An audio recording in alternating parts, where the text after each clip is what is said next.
हमारी संस्कृति। तो आपका जो योगदान सहभागिता है, आपसे हम लोग को एक नई पीढ़ी से गुरु शिष्य परंपरा में कोई लेता है, कोई देता है। हमने किसी से प्राप्त किया, हम आपको दे रहे हैं, आप प्राप्त करेंगे, आने वाली पीढ़ी को देंगे। तो ये चैन गुरु शिष्य परंपरा की जो आपने कायम रख करके यहाँ उपस्थिति दर्ज कराई, जो लाल आप सब इन लोगों के लिए जाने लेकिन अप्रोच रूप में यहाँ सफाई करते दे रखे, जो भी इनका स्टाफ हो या जो कर्मचारी हो, प्यारे सारे कंकर हमारे लिए शंकर है, चाहे वो सफाई वर्कर हो या उच्च पद पर हासिल हो, वो सारे कंकरों में हम सबको शंकर ही मानते हैं। और एक आराधना के रूप में अगर जब आराधना करते हैं तो अनुरोध से होती है आराधना।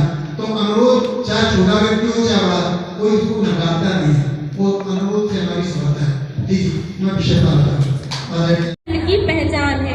आन मुंदेली शान मुंदेली मुंदेली बोली, यमुना चंपल बिंद में जन्मी, पटाखा भरता बड़ा लापसी, राई बधाई गाई हमने खजुराहो के मंदिर, कालिंजर के किले, झांसी और छतरपुर और चित्रकूट के नरेश बने हमारी शान है। हम बुंदेलखंड की पहचान है, हम बुंदेलखंड की पहचान है।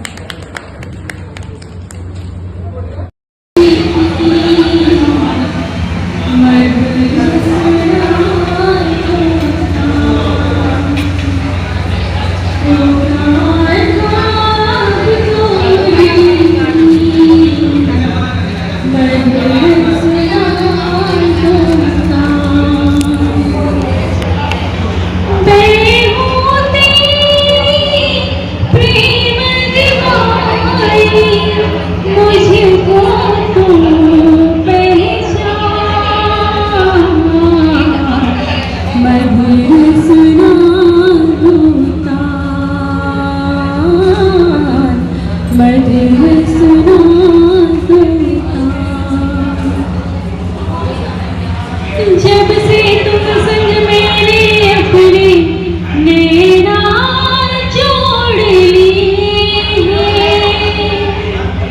क्या भैया क्या पागल सबसे रिश्ते तोड़ दिए। तेरे मिलन को व्याकुल है कब से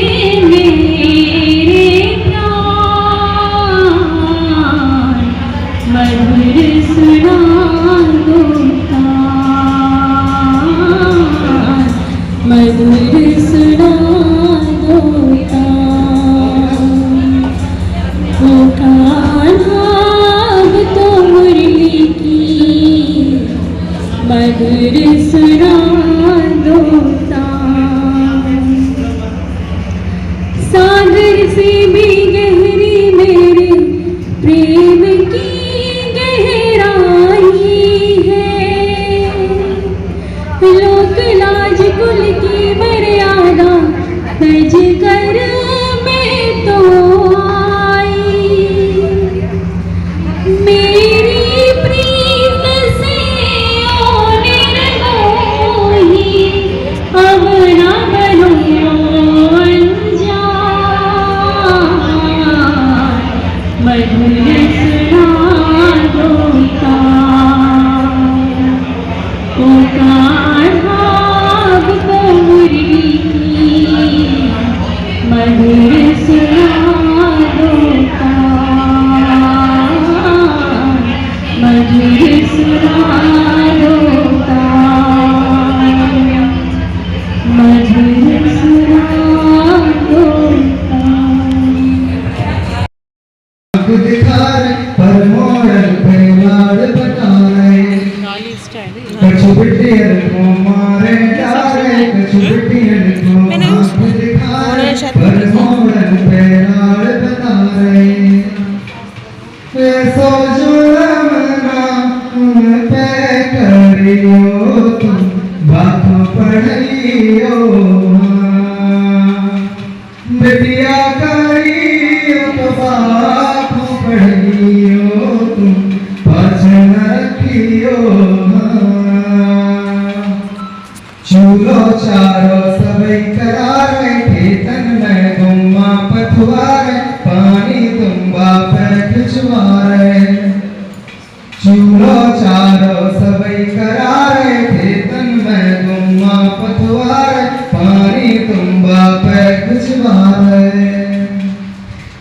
कई घर के बसब रे काम बाखो भैया पढ़इयो हो बिटिया करियो तो बाखो पढ़इयो तुम पाछे न रखियो मॉडर्न को तुम खूब बढ़ावे उन्ना कपड़ा सवेरे आरे पर बिटियन को पाए सतावे मॉडर्न को तुम खूब बढ़ावे उन्ना कपड़ा सवेरे आरे पर बिटियन को पाए सतावे मौका उनको भी दे के देखो तुम बातो पढ़ियो मौका उनको भी बाको देखो तुम बातो पढ़ियो बिटिया करियो तो बाको पढ़ियो तुम पाछे न रखियो बिटिया अगर पढ़ देखो जाए बोझ नहीं फिर तुम पे पढ़े कबों कोई जोखे ना पड़े बिटिया अगर पढ़ देखो जाए बोझ नहीं फिर तुम पे पढ़े कबों कोई जोखे ना पड़े ओ हमको जाने हैं दहेज के दम बाको पढ़ियो के हमको जान दहेज के दाम बाबू भैया पढ़ियो बिटिया करियो तो बाको पढ़ियो तुम बाको पाछे न रखियो ओ बिटिया करेगी रोशन बाको भैया पढ़ियो ओ बिटिया तो आपका जो योगदान सहभागिता है आपसे हम लोग को एक नई पीढ़ी से गुरु शिष्य परंपरा में कोई लेता है कोई देता है हमने किसी से प्राप्त किया हम आपको दे रहे हैं आप प्राप्त कर रहे हैं आने वाली पीढ़ी को देंगे तो ये चैन गुरु शिष्य परंपरा की जो आपने कायम रख करके यहाँ उपस्थिति दर्ज कराई है जो लाल आप सब इन लोगों के लिए जाने लेकिन परोक्ष अप्रोक्ष रूप में यहाँ सफाई वर्कर से लेकर के जो भी इनका स्टाफ हो या जो कर्मचारी हो प्यारे सारे कंकर हमारे लिए संकर हैं चाहे वो सफाई वर्कर हो या उच्च पद पर भाषी हो वो सारे कंकरों में हम सबको संकर ही मानते हैं और एक आराधना के रूप में अगर जब आराधना करते हैं तो अनुरोध से होती है आराधना तो अनुरोध चाहे छोटा व्यक्ति हो चाहे बड़ा कोई उसको नकारता नहीं है वो अनुरोध से हमारी समझता है जी मैं विषय आयोजित कराने के लिए एससीईआरटी ने दिशा निर्देश दिए हैं। ये हमारा एक छोटा सा प्रयास है जिसमें आप सभी ने जो अपना एक सकारात्मक सहयोग दिया है मैं संज्ञान में लाना चाहूंगा सबके कि सभी ने अपना अपना जो भी पेपर है रिसर्च पेपर वो मेल किया है। आप लोग भी तैयारी से आए हुए हैं तो संभवतः समय मिलेगा तो हालांकि इतने सारे मेल आए हैं तो मुझे नहीं लगता कि सभी को आज मतलब कल लेकिन अधिकतर लोगों को कल अवसर मिल पाएगा और आप सभी को मैं भी धन्यवाद देना चाहूंगा कि आप सभी ने भी अपना 100% दिया और इस सेमिनार को पहली बार आयोजित हो रहा है उसको सफल बनाने में क्योंकि लेख लिखना था बहुत सारे लेख आए हैं मुझे इतनी उम्मीद थी नहीं और जैसा कि कला और संस्कृति है तो आप तो जानते ही हैं कि कला तो सर्वव्यापी है ही जैसा कि कला जो है एक संस्कृत भाषा का शब्द है जो कि कल और कण शब्द की उत्पत्ति से बना है जिसका अर्थ होता है प्रसन्न करना मतलब आनंद देना जो हमें आनंद देती है चीज वो कला है। कला में कितनी क्षमता होती है कि वो सामने वाले को मतलब अपने चित्र के माध्यम से संगीत के माध्यम से भावों के माध्यम से मतलब उसे रुला भी सकती है। कई पेंटिंग्स ऐसी बनी कई संगीत ऐसे बने हैं जिनको सुनकर के यह नाट्य हुआ ड्रामा कलाएं सर्वव्याप्त हैं। कला का जो वर्गीकरण है वो तो बाद में है पहले कला है। कला में तो मतलब सारी कला ही आ जाती है। सौंदर्य को देखते हैं तो हमें जो आनंद की अनुभूति होती है, हर चीज देख के हमें आनंद की अनुभूति नहीं होती है ना। जब हम किसी के घर में जाते हैं या हम किसी के बाहर जाते हैं तो सुंदर चीजें हमें देख करके स्वतः ही आनंद मिलता है। वो तो नहीं कहती ना कि आपको हम आनंद कर रहे हैं, लेकिन हमें देख करके आनंद मिलता है। तो जो हमें आनंद की प्राप्ति होगी, और इस 2 दिवसीय सेमिनार में हमारे जो अतिथि हैं वो आपको उसी आनंद की अनुभूति कराएंगे, और जो संस्कृति है, जो कल्चर है हमारा, उसको जोड़ करके कला और संस्कृति का संबंध। तो 2 दिवसीय सेमिनार हमारा बहुत रोचक होने वाला है। आप लोग धैर्यपूर्वक इसको सुने, और जो हमारे विद्वान अतिथि आए हैं उनका मार्गदर्शन हम सभी को प्राप्त होता रहेगा। और पुनः एक बार आप सभी अतिथियों का मैं हार्दिक अभिनंदन करता हूं, स्वागत करता हूं।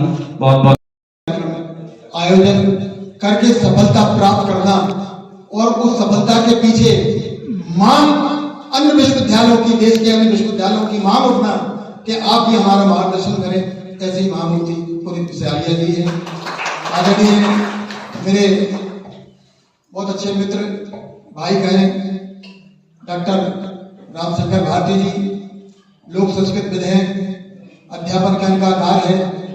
तमाम शहरों में, देशों में आप व्याख्यान देते हैं विभिन्न विषयों पर।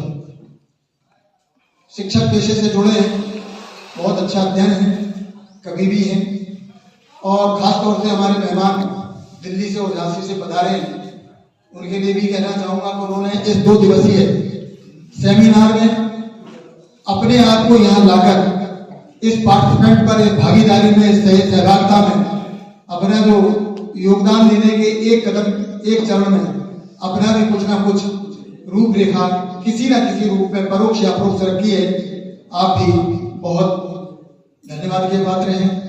और हमारे बुंदेलखंड के तमाम ऐसे लेखक हैं जिन्होंने अपनी पुस्तकें लिख करके यहाँ की संस्कृति को, यहाँ की लोक कला को अमर किया है। हम भी उन्हें पढ़ते हैं, हम कहीं से सीखते नहीं। कुछ जो अच्छा कहता है उसको सार को कहीं रहे, तोता नहीं उड़ाए, हम उससे प्राप्त करते हैं। कुछ पढ़ते हैं, कुछ सुनते हैं, और आप ही की तरह से पढ़ के, सुन के शोध करते हैं कि जो लिखा है और जो आप हमें कह रहे हैं, ये सत्य की कसौटी पर कितना खरा है भी कि नहीं। ऐसा ना हो कि आने वाली पीढ़ी को हम लोग अंधकार में रखें।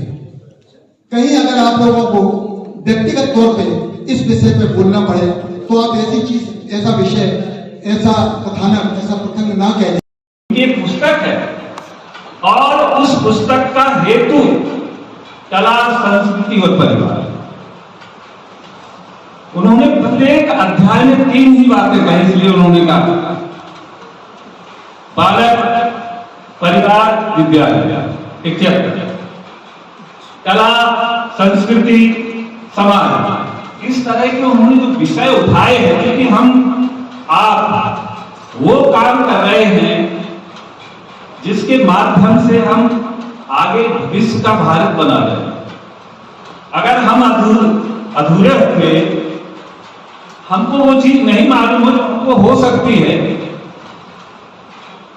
तो ऐसी पुस्तकें, मैंने शिक्षा में त्रिवेणी इसलिए उल्लेख किया कि आप उसके माध्यम से, मैं पढ़ता हूं, मैं कभी पढ़ाता था, पढ़ता हूं, और उस पुस्तक में ये ललित कलाओं की बात हुई। ये हमारी जितनी भी ललित कलाएं हैं आपको लोक में मिलेंगे, और लोक का जो आलोक है उनमें आपको दीप्ति होगी। कभी आप,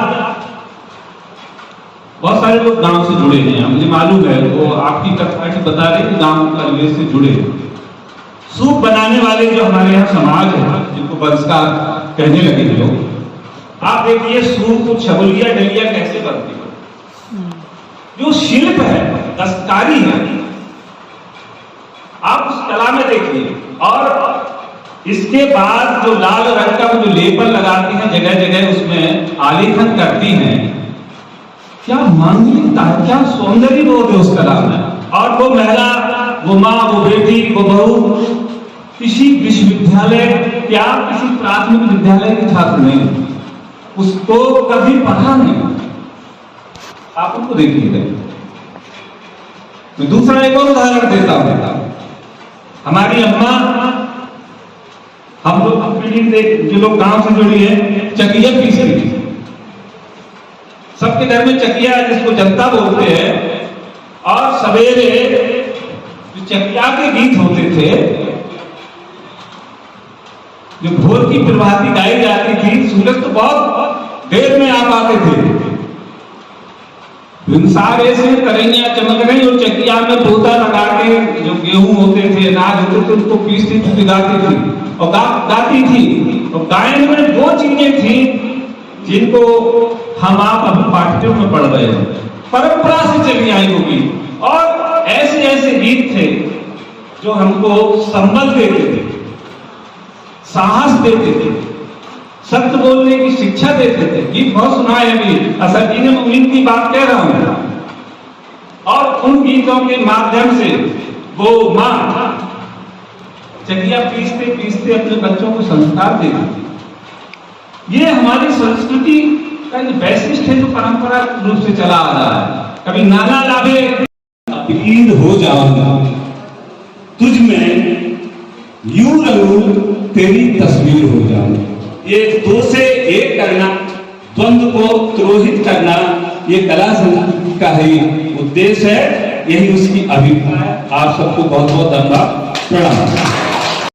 बुलाया, एक तो साक्षात इंसाइक्लोपीडिया कहलाते हैं बुंदेलखंड के आदरणीय हरगोविंद कुशवाहा जी, इसको हम कहते हैं बुंदेलखंड के इंसाइक्लोपीडिया।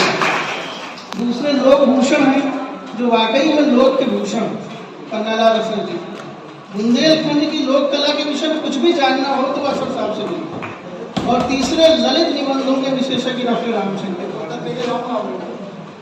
चयन इतना सुंदर किया है आप लोगों ने कि तीनों अपने अपने क्षेत्र के महारथी हैं। और अब कला क्या है, कला का अर्थ भी साहू जी ने बताया कि आनंद देना।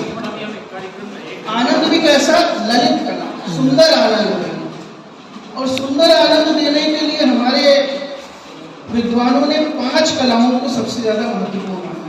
वैसे तो 16, 64, 24 कलाओं की भी बात की गई, लेकिन 5 जो मुख्य कलाएं हैं, हमारी 5 इंद्रियां भी हैं, 5 कलाएं भी हैं जिनका 5 इंद्रियों से हम आस्वादन करते हैं, आनंद लेते हैं। कौन कौन सी? काव्य कला, संगीत कला, चित्रकला, मूर्ति या स्थापत्य कला, मूर्ति कला और स्थापत्य या वास्तुकला। ये 5 कला है। संगीत, काव्य, चित्र, मूर्ति और स्थापत्य। इन 5 कलाओं में 3 कलाएं स्थूल हैं, चित्र, मूर्ति और स्थापत्य। बिल्डिंग बनाई, चित्र बनाया, मूर्ति बनाई, लेकिन 2 सूक्ष्म, काव्य कला और संगीत कला। इसमें कुछ नहीं बनाते आप, लेकिन आनंद कहीं से कम नहीं। चाहे वो आप काव्य कला का आनंद लें, अभी अशर साहब अपनी कविता सुनाए तो आपको वही आनंद होगा जो एक चित्र देखकर होगा। और संगीत में भी यही बात, जब गा करके कुशवाहा जी सुनाएंगे आपको तो आपको वही आनंद मिलेगा। तो ये 5 कलाएं हैं और 5 हमारे पास इंद्रियां हैं जिनसे हम क्या पाते हैं, रूप, रस, ध्वनि, स्पर्श और शब्द। आंखों से हम रूप देखते हैं, जिह्वा से रस पाते हैं, कान से हम ध्वनि करते हैं, स्पर्श त्वचा से करते हैं और वाक यंत्र से हम बोलते हैं, ये जिनसे हम शब्द का उच्चारण करते हैं। इन 5 चीजों में जो आनंद दे वो कला। अब वो कला स्थूल भी हो सकती है, सूक्ष्म भी हो सकती है। अब कहते हैं भगवान राम के पास 16 कलाएं थी, भगवान कृष्ण के पास 24 कलाएं थी। कुछ लोग कहते हैं 64 कलाएं होती हैं। इसमें चोटी पूछना तक इतने परेशान क्यों? तो उन्होंने कहा वो दुष्ट रावण सीता माता को हर के ले गया है और इधर से ही लंका जाएगा, तमिलनाडु मदुरई होकर, और इसको यहीं रोक लो और उसका वध कर दो। प्रभु राम को हम कष्ट देना नहीं चाहिए।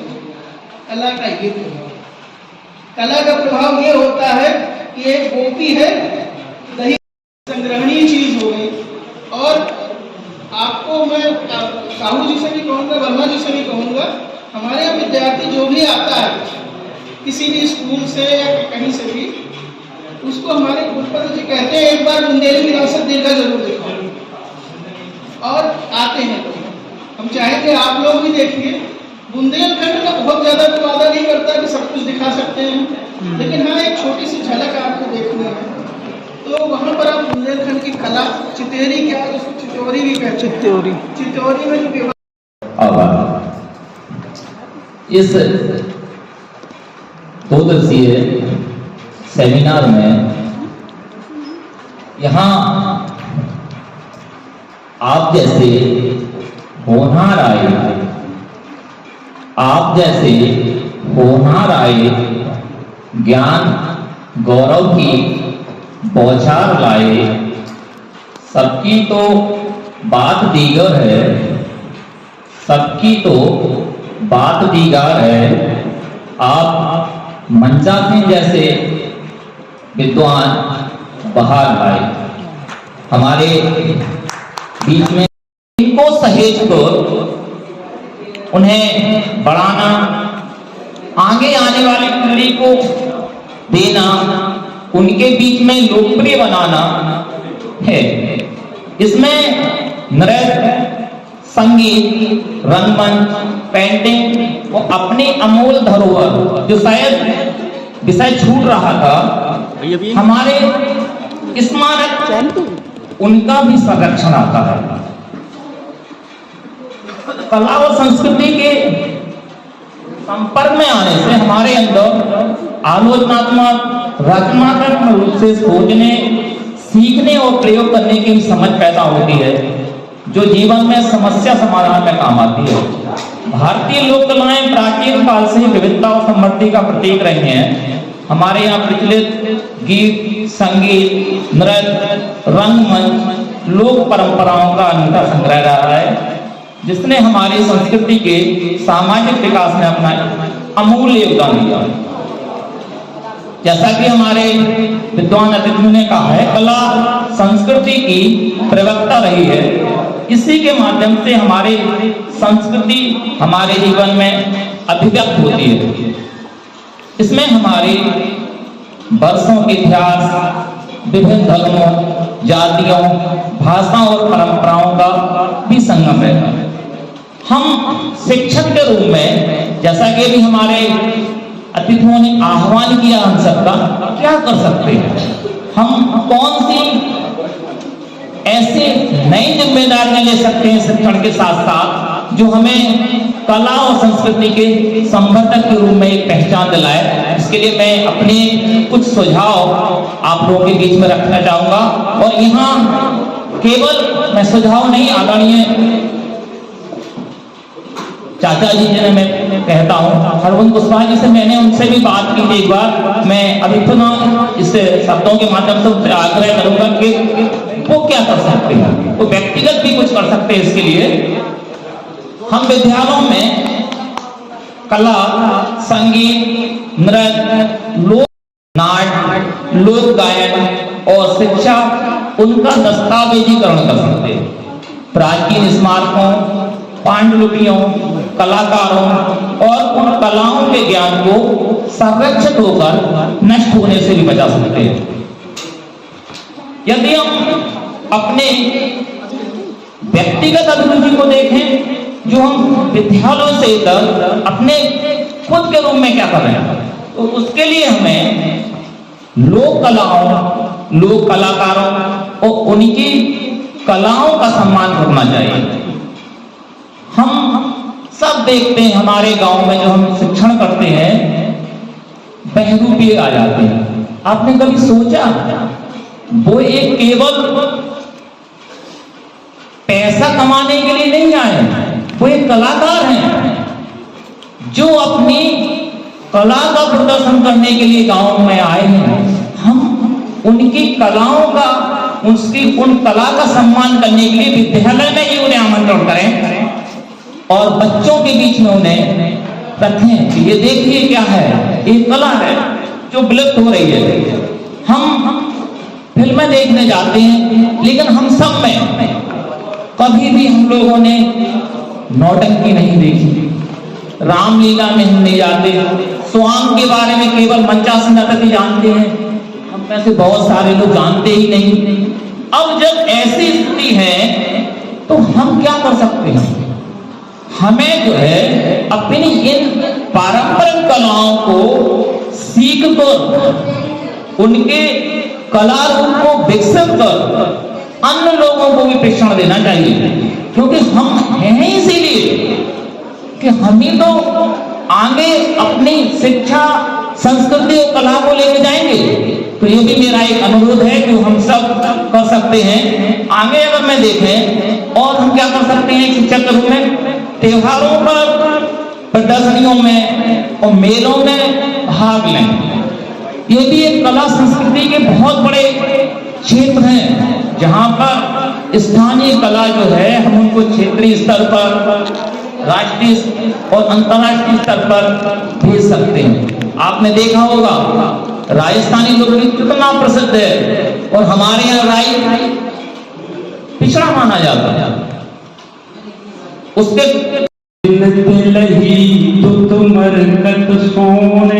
सोने चांदी ने, हीरे जवाहरात ने जैसे प्रकाश उभार लिया है। दुती कोटि मनोज लजावन हारे और सुमुखी कहो को आए तुम्हारे। करोड़ों कामदेव जिन पर निछावर हो जाए, हे अच्छे मुखवाली, पहना बताना कि जो कुआए तो आए। बुंदेलखंडी में पूछते ही सीता जी से, सीता जी ने बुंदेलखंडी में जवाब दिया, यही कह के मैं अपनी बात खत्म करता हूँ। क्या कहा उन्होंने सीता जी ने? सहज स्वभाव सुभग तन गोरे, जिनका सहज स्वभाव है, जिनका गोरा बदन है। सहज स्वभाव सुभग तन गोरे और नाम लखन लघु देवर मोरे। उनका लखन नाम है, वो हमारे छोटे देवर हैं, बड़े देवर भरत जी हमारे घर पे। अब पति का परिचय देना है, वो बुंदेलखंड में खड़ी है और मिथिला की संस्कृति, अवध की संस्कृति और बुंदेलखंड की एक सी हो गई। अब बुंदेलखंड की महिला अपने पति का नाम नहीं लेती है, वो जब किसी पर पुरुष से बात करती है तो कैसे करती है? ऐसे करती है, ऐसी करती ना, एक आंख दिखती उसकी। क्यों? पुरानी औरतों से बात करियो आप भाई हमसे, घूंघट ढाल के ऐसी हो गई सीता जी। जैसे चौपाई देखी तुलसीदास जी ने, हम नहीं कह रहे, गोस्वामी तुलसीदास जी की रामचरितमानस की चौपाई है, रामचंद्र जी का परिचय लेना है सीता जी को, गोस्वामी जी की कलम चलती है। बहुर बदन, अपने शरीर को देखा पहले सीता जी ने, बहुर बदन विधुअंचल ढाकी, घूंघट डाल लो सीता जी ने चित्रकूट में, और प्रिय तन चितय फोह करी बाकी, रामचंद्र जी की तरफ हेवी और तिरछी निगाह कर ली उन्होंने। खंजन मंजू तेरी छे नैनन उन्हें जब पिए कयो तिने सिय सेनन। इशारे ने कह दिया कि ये हमारे पति, ये संस्कृति, ये सभ्यता, ये कला, इसको सीखो, आप विद्यार्थियों को सिखाओ। अगर आपने ऐसा किया तो है हमें विश्वास पूरा, हम सफल हो जाएंगे और जुल्म के जाले में राधे सब विफल हो जाएंगे और रात काली बालुआ का क्या करेगी दीप का, और होने दो अंधेरे बेदखल हो जाएंगे। आपके पढ़ाए हुए लोग तो हिंदुस्तान की संस्कृति को अक्षुण्ण रखेंगे, बुंदेलखंड की संस्कृति को जिंदा रखेंगे। यहाँ की संस्कृति, यहाँ का कला, साहित्य, संस्कार, संस्कृति, ये सब आप ही के ऊपर डिपेंड है। कितने